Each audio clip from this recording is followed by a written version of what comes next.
अभी देखिए, इद्दत तो कहीं भी हो सकती है। ज़ारा का वहां रुकना ठीक नहीं। क्यों? वहाँ क्या मसला है? उनके घर में कौन सा कोई नामहरम है? ज़ारा वहां पे आराम से अपनी इद्दत पूरी कर सकती है। ये बात नहीं है। हमें नहीं पता कि उसका मर्डर किस वजह से हुआ है।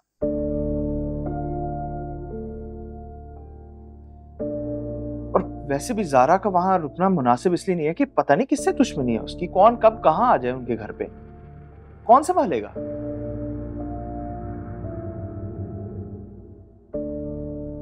और एक और बात बता दूं मैं आपको,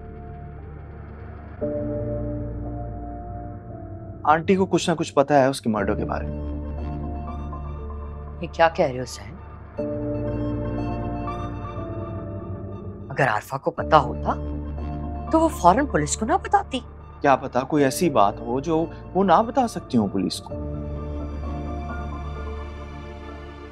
अनान का आपको पता ही था, उसकी हरकतें ठीक नहीं थी, सारे 2 नंबर काम तो वो करता था। हमारे अलावा पता नहीं और किस किस के साथ फ्रॉड किया होगा उसने।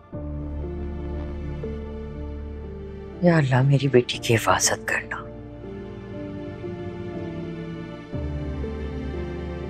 कितना समझाया मैंने ज़ारा को, लेकिन एक नहीं सुनी उसने।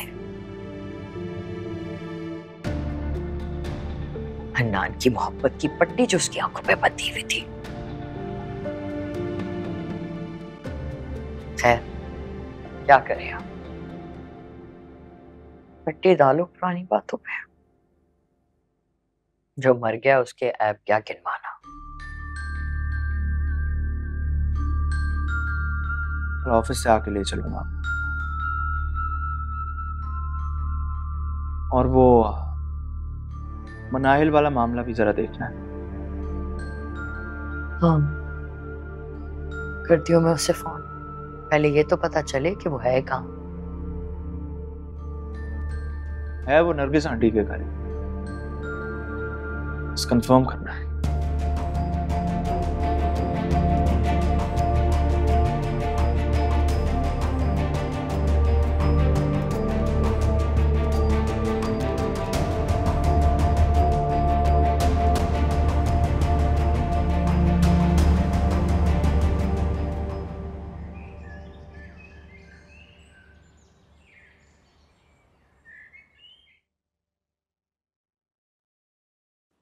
ये क्या कर रही हो भाई?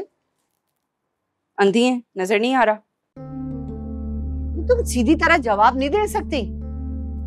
सीधी तरह जवाब मैं सीधे लोगों को देती हूँ, आप जैसे टेढ़े लोगों को नहीं। जबान को लगाम दो। अगर मैं खामोश हूं उसका ये मतलब नहीं है कि मैं तुम्हें कुछ कह नहीं सकती। जबान को तो लगाम ही दी हुई है, वरना आप इज्जत से इस घर में ना रह रही होती।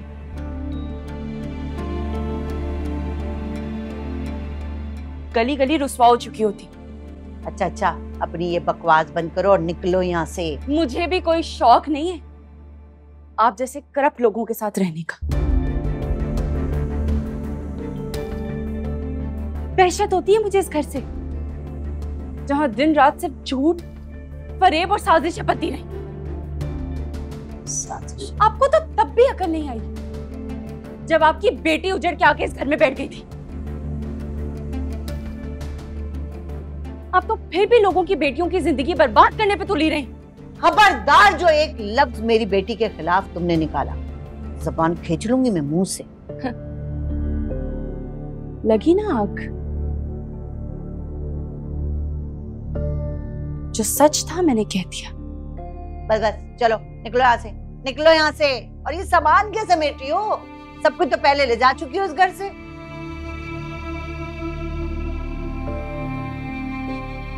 आपने छोड़ा क्या है मेरे लिए जो मैं इस घर से लेकर जाऊंगी? डकैती का ड्रामा करके मेरा सारा जेवर लूट लिया, धोखे से मेरी प्रॉपर्टी बेच के खा गए।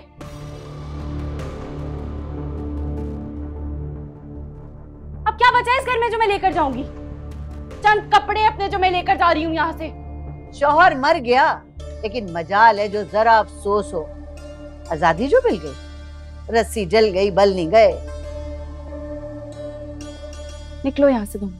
फिलहाल तो तुम निकलो मेरे घर से, दफा हो जाओ। तुम्हारी शक्ल भी नहीं देखना चाहती, ये मेरा घर है। चलो।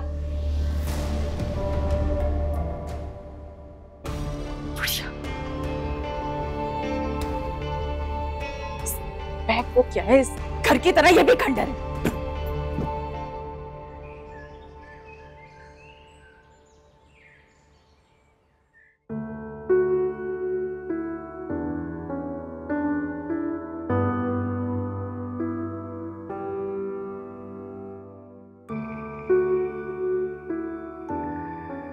तुम लोगों ने एक गैर लड़की को घर के मालिकाना हकूक दे रखे हैं। घर के सारे काम उसके मशवरे से होते हैं।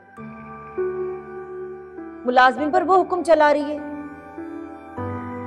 ऐसे में सबा की हैसियत तो सिफर हो जाती है ना। उम्मीद तो नहीं होगी ना तुम्हें मेरे यहाँ आने की? यकीनन शौक लगा होगा। ऐसी कोई बात नहीं है, ये तुम्हारा घर है। अच्छा, मगर इस वक्त तो मुझे ये तुम्हारा घर लग रहा है। मैं बस थोड़ी देर के लिए यहाँ आई थी, सोचा कि नरगिस आंटी का थोड़ा हाथ बटा दूं। आखिर तकरीब होने वाली है इस घर में। तुम थोड़ी देर के लिए नहीं, बल्कि कई दिनों से यहाँ हो, लेकिन मुझसे छुपाया जा रहा है। आखिर क्यों? ठीक है सबा, लेकिन तुम एक बार बैठ के मेरी बात तो सुन लो। मैं अब यहाँ एक सेकंड भी नहीं रुकूंगी।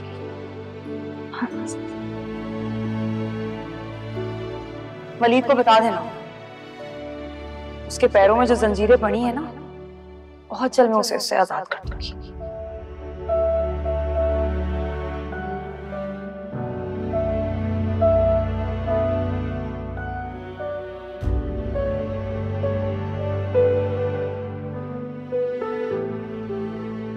अगर मनाइल मेरी बेटी ना होती ना, तो सबा मेरी बहू कभी ना बनती।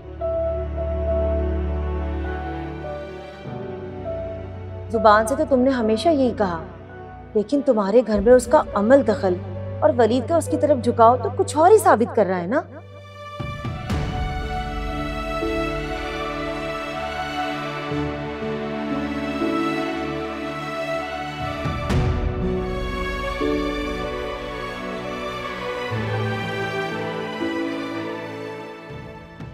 क्या वाकई ये सब मेरी वजह से हुआ है?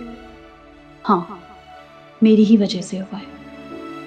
ना मैं यहाँ आती और ना सबा मुझे देखती, और ना ही ये सब होता।